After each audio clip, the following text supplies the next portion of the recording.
Hi everyone, this is Roshni and you welcome to Anant Vishal Verma top 10 MCQ of the week की series में आज मैं आपके साथ डिस्कस करने वाली हूँ स्ट्रैटेजिक मैनेजमेंट का पार्ट 2।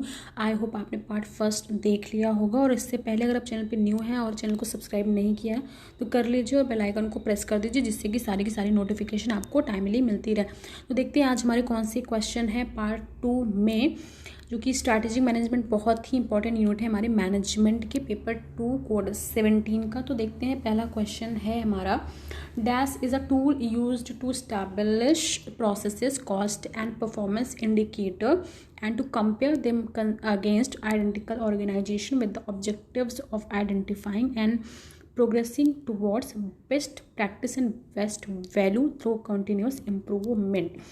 तो आपको एक टोटली एक तरह से यहाँ पे देखिए एक डेफिनेशन टाइप की दे दी गई है कॉन्सेप्ट, यानी कि आपको बताना है इसमें से ये ऑप्शंस में सिलेक्ट करना है कि किस तरह का किसका ये कॉन्सेप्ट या डेफिनेशन है। A cash flow, B fund flow, C strategic management, D benchmarking. तो इसका राइट आंसर है जी हाँ, benchmarking is the right answer for this question because it's very benchmarking is very much important concept. Benchmarking is a process of measuring the performance of a company's product, services or processes against those of another business considered to be the best in the industry, best in class. The point of benchmarking is to identify internal opportunities for improvement by studying companies with superior performance, breaking down what makes such superior performance possible, and then comparing those processes to how your business operates. You can to implement changes that will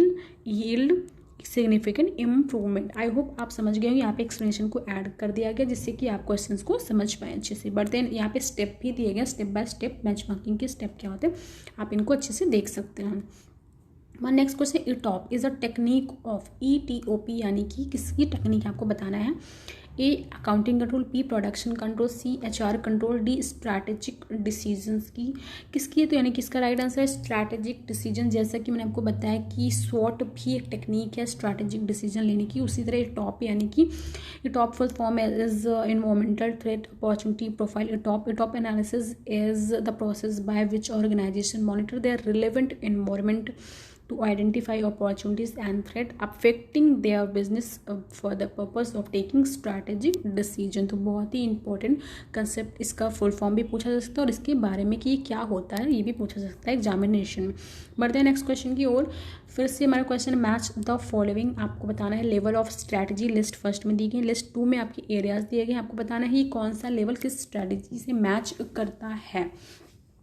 तो इसको right answer बताने से पहले मैं आपको सीधा options पे ले चलती हूँ। यहाँ पे इसका आंसर है सी, यानी कि ऑप्शंस 1 2 3 4 आपके सारे करेक्ट सीक्वेंस में दिए गए हैं। तो मैं आपको एक्सप्लेन करती हूँ यहाँ पे 1 by 1। Operating level means to say plants strategy. Operating level आपकी यहाँ पे प्लांट स्ट्रैटेजी होगी, क्योंकि जो ऑपरेटिंग जहाँ पे वर्क हो रहा है एग्जैक्टली वर्क हो रहा है वो प्लांट्स, वहाँ पे प्लांट स्ट्रैटेजी वहाँ पे मैच करेगी। फंक्शनल लेवल यानी कि पर्सनल स्ट्रैटेजी। फंक्शनल कहाँ पे होंगे, आप फंक्शनल डिसीजन लोगे जहाँ पे पर्सन जो है वो काम कर रहे होंगे, तो वहाँ पे आप फंक्शनल डिसीजन लोगे, डेली डिसीजन लेंगे। बिजनेस लेवल पे क्या होगा, पर्टिकुलर लाइन स्ट्रैटेजी और बिजनेस, यहाँ पे पर्टिकुलर लाइन स्ट्रैटेजी और बिजनेस होगी। डी है आपका ऑप्शन, कॉर्पोरेट स्ट्रैटेजी जो होगी वहाँ पे आप ऑब्जेक्टिव्स लोगे, क्योंकि कॉर्पोरेट स्ट्रैटेजी आपकी एक तरह से एक बहुत ही ज़्यादा स्ट्रैटेजिक डिसीजन हो जाएगा, वहाँ पे आप ऑब्जेक्टिव को आइडेंटिफाई करेंगे।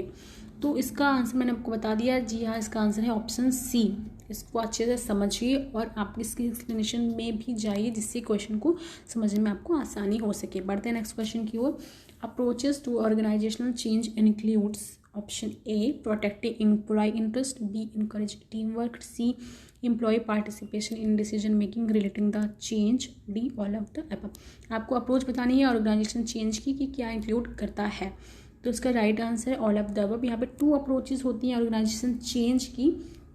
As organization change is a complex process, therefore manager and must approach it systematically and logically. Some organizational changes are planned, whereas other changes are reactive. To accomplish these, managers must understand the step needed for effective change। तो यहाँ पे सारे के सारे option आपके include करती हैं सारी की अप्रोचेज ऑर्गेनाइजेशन चेंज में। बढ़ते हैं नेक्स्ट क्वेश्चन की ओर। Organisational capability includes, organisation capability क्या इंक्लूड करती है आपको बताना है। Option A managerial experience, option B strategic planning and management system, option C है आपका सुपीरियर इन्फॉर्मेशन, या D all of the above आपको बताना है।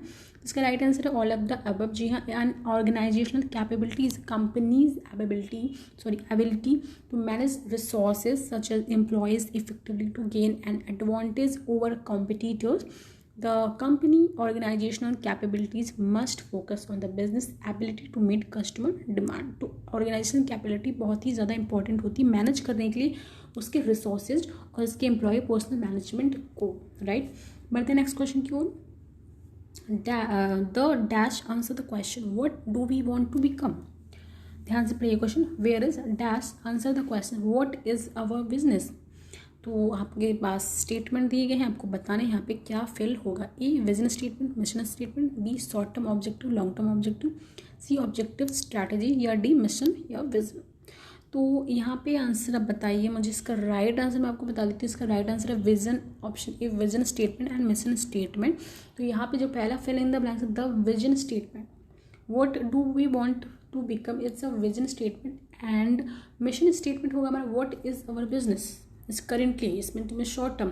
यहाँ पे एक्सप्लेनेशन दी, मैं बता दूँ आपको। एक्सप्लेनेशन जो है विजन स्टेटमेंट है is a document that state current and future objective of on organisation, right. इस तरह से एक सेट गोल है आपका, फ्यूचरिस्टिक प्लान है जो कि, तो हम यहाँ पे देख रहे हैं कि what we want to become. And mission statement आपका एक शॉर्ट स्टेटमेंट है, व्हाई एन ऑर्गेनाइजेशन एग्जिस्ट, अभी वो एग्जैक्टली क्या कर रही है, right. What is our business, अभी एग्जैक्टली वो क्या डूइंग कर रही है, यहाँ पे वो होता है आपका मिशन स्टेटमेंट। एक्सप्लेनेशन ऐड है यहाँ पे, आप अच्छे से क्वेश्चन को देख सकते हैं। बढ़ते हैं नेक्स्ट क्वेश्चन की ओर। Strategic management involves A the determination of the organisation mission, strategic policies and strategic objectives, B cost, C the determination of price of the product and service, D planning with high cost. I hope इसका answer आपको आता ही होगा। बहुत ही easy question, आप strategy management के बारे में अगर जानते हैं तो। इसका राइट आंसर है option A determination of the organisation mission, strategic policy and strategic objectives. तो स्ट्रैटेजिक मैनेजमेंट इन्वॉल्व करता है आपका setting objective, analysing the competitive environment, analysing the internal organisation, evaluating strategies and ensuring that management rolls out the strategies across the organisation. बढ़ते हैं next question की ओर। The pattern of diversification includes, क्या pattern diversification क्या pattern include करता है आपको बताना है। ऑप्शन ए है vertical diversification, B market diversification, C product diversification, D all of the above. तो इसका राइट आंसर है ऑल ऑफ द अबव। यहाँ पे सारे एक्सप्लेनेशन मैंने यहाँ पे ऐड कर दिए, आप अच्छे से एक्सप्लेनेशन को देख सकते हैं, क्वेश्चन के डायमेंशन को समझ सकते हैं। सारे के एक्सप्लेनेशन यहाँ पे ऐड है, चाहे वो प्रोडक्ट हो, वर्टिकल या मार्केट डाइवर्सिफिकेशन हो। बढ़ते हैं नेक्स्ट क्वेश्चन की ओर। स्वॉट एनालिसिस इंक्लूड्स, यहाँ पे देखिए बहुत ही इंपॉर्टेंट फिर से क्वेश्चन जिसे आपने आगे टॉपिक किया है, यहाँ पे आया स्वॉट। स्वॉट एनालिसिस जो है इंक्लूड्स क्या इंक्लूड करता है। स्वॉट का फुल फॉर्म मैं आपको बता देती हूँ, strength, weakness, opportunities and threat, जो कि एक स्ट्रैटेजिक डिसीजन होता है, स्ट्रैटेजिक टेक्निक होता है डिसीजन लेने का। तो आपको बताना है कि क्या इंक्लूड करता है स्वॉट analysis. A functional strategy, B business level strategy, C corporate strategy, या D all of the above. तो इसका राइट आंसर है ऑल ऑफ द अबव। एक फंक्शनल स्ट्रैटेजी, यहाँ पे सारी की सारी स्ट्रैटेजी का एक्सप्लेनेशन भी दिया गया कि आपकी जो स्वॉट है वो फंक्शनल स्ट्रैटेजी हो या बिजनेस लेवल हो या कॉर्पोरेट, वो तीनों ही स्ट्रैटेजी को ऐड करता है। यहाँ पे सारा एक्सप्लेनेशन ऐड है, आप उसको अच्छे से देख सकते हैं और समझ सकते हैं। एक्सप्लेनेशन देने का यहाँ मतलब आपका यही इतना सा है कि ऑप्शंस पे ही अपना रहे, ऑप्शंस के डायमेंशंस को भी समझिए। यहाँ पे सारे एक्सप्लेन नहीं करेंगे क्योंकि वीडियो लेंदी हो जाती है, फिर आप लोग नहीं देखते हैं, तो इसलिए यहाँ पे एक्सप्लेनेशन ऐड है। आप इसकी बिजनेस लेवल की स्ट्रैटेजी के पॉइंट भी देख सकते हैं। बढ़ते हैं नेक्स्ट क्वेश्चन की ओर। What does stars symbolise in BCG matrix. BCG matrix ये इस तरह के कई सारी टेक्निक्स आपने सुने होंगे, या एक टेक्निक्स ही होते हैं, सारे स्ट्रैटेजी मैनेजमेंट के पार्ट होते हैं। तो यहाँ पे BCG यानी कि बोस्टन कंसल्टेंसी ग्रुप के बारे में बताना है आपको कि स्टार्स जो उसका सिम्बॉलिज है वो किसको डिनोट करता है। ए ग्रोथ को, या बी डिक्लाइन को, या सी मैच्योरिटी को, या डी इंट्रोडक्शन को। तो आपको बताना है। इसका राइट आंसर आई होप आपको पता ही होगा।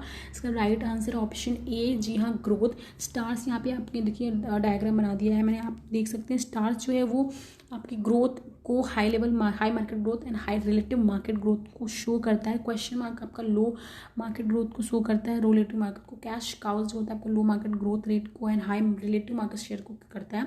एंड डॉग्स जो है वो आपका low market growth rate and low relative market growth को डिनोट करता है। आई होप इसको आप अच्छे से नोट कर लेंगे क्योंकि बहुत ही इंपॉर्टेंट टेक्निक होती है BCG यानी बोस्टन कंसल्टेंसी ग्रुप। देखते हैं नेक्स्ट क्वेश्चन। आज हमारे क्वेश्चन कंप्लीट होते हैं 10 क्वेश्चन। आई होप आप क्वेश्चन के डायमेंशन को समझ पा रहे हो क्योंकि मैंने सारे के सारे एक्सप्लेनेशन यहाँ पे ऐड किए हैं और आप ऐसे ही देखते रहे। वीडियोस जो है हमारी रेगुलर आ रही हैं, ऐसे ही हंसते मुस्कुराते सीखते देखते रहे लर्न विद विशाल वर्मा और शेयर लाइक सब्सक्राइब भी करिए हमारे चैनल को। बाकी की इन्फॉर्मेशन के लिए आप जुड़ सकते हैं हमारे टेलीग्राम व्हाट्सएप ग्रुप से, नंबर स्क्रीन पर फ्लैश हो रहा है और बाकी की इन्फॉर्मेशन आपको डिस्क्रिप्शन बॉक्स में मिल जाएगी। तो तब तक के लिए इतना ही, मिलते हैं नेक्स्ट सेशन में। Thank you so much, have a nice day.